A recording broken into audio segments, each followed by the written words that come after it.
Seorang pria yang menjabat kepala unit salah satu bank ditangkap aparat lantaran diduga menggelapkan uang nasabah untuk judi online. Akibatnya, perusahaan mengalami kerugian sebesar 700 juta rupiah.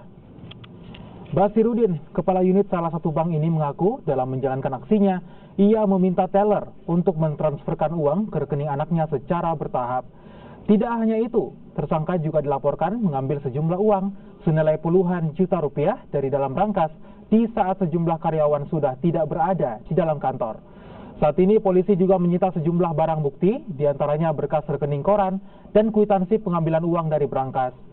Bank tempat tersangka bekerja mengalami kerugian yang uang operasional harian sebesar 700 juta rupiah.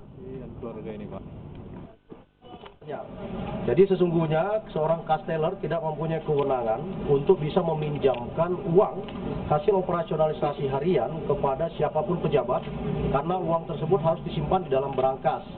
Namun tersangka BN 43 tahun yang merupakan kepala unit menyalahgunakan kewenangannya dan meminta izin kepada cash teller lalu mengambil uang secara fisik yang ada di brankas untuk kemudian digunakan, dan ini terjadi berulang-ulang.